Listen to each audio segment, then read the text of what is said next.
Keterbatasan tubuh dan keterbatasan pikiran tidak seharusnya menjadi penghalang untuk menyembah dalam roh dan kebenaran. Malahan, itulah yang menunjukkan kuasa Tuhan yang lebih besar dari segala kekurangan kita. Coba kita perhatikan beberapa hal ini. 1. Cacat fisik tetapi roh tetap bebas. Kita tahu ada banyak orang dengan cacat tubuh, baik itu karena lahir, kecelakaan, atau penyakit. Tetapi meskipun tubuh mereka terbatas, roh mereka tidak terkurung.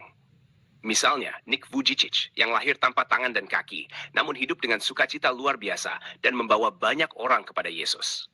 Rohnya bebas meskipun tubuhnya tidak sempurna di mata manusia. Penyembahan dalam roh dan kebenaran tetap bisa terjadi, bahkan dalam keterbatasan fisik.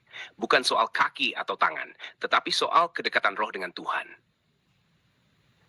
Cacat berpikir tetapi hati tetap terbuka. Bahkan jika kita terbatas dalam berpikir atau ada gangguan mental, Tuhan tidak melihat kita hanya dari kecerdasan atau kemampuan berpikir. Yang Tuhan lihat adalah hati kita. Banyak orang dengan keterbatasan mental atau intelektual bisa memiliki hubungan yang dalam dengan Tuhan. Mereka mungkin tidak dapat memahami teologi yang rumit, tetapi mereka bisa merasakan kehadiran Tuhan, menyembah dalam roh, dan mengasihi Tuhan dengan sepenuh hati.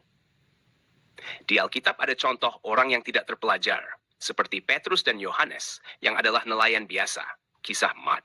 Namun, mereka memiliki keberanian dan hikmat luar biasa setelah dipenuhi Roh Kudus. Tuhan menggunakan orang-orang yang terbatas untuk melakukan hal-hal luar biasa, menunjukkan bahwa kekuatan Roh Kudus tidak bergantung pada kemampuan berpikir manusia.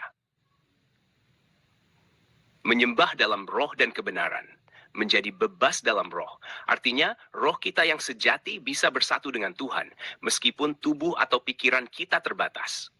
Menyembah dalam roh dan kebenaran berarti kita menghadirkan hati kita untuk berfokus pada Tuhan tanpa terhalang oleh kondisi luar. Kebenaran bukan hanya tentang pengetahuan yang sempurna, tetapi tentang kesediaan untuk menerima Tuhan secara utuh. Yesus berkata kepada perempuan Samaria, "Saatnya akan datang, bahkan sekarang, bahwa penyembah-penyembah yang benar akan menyembah Bapa dalam roh dan kebenaran, sebab Bapa mencari penyembah-penyembah yang demikian." Ini mengajarkan kita bahwa penyembahan yang benar tidak tergantung pada kondisi fisik atau kecerdasan berpikir kita, tetapi pada kerendahan hati untuk datang kepada Tuhan, menerimanya dalam roh dan kebenarannya. Kesimpulan, betul, meskipun kita mungkin cacat tubuh atau terbatas berpikir, roh kita tetap bisa bebas.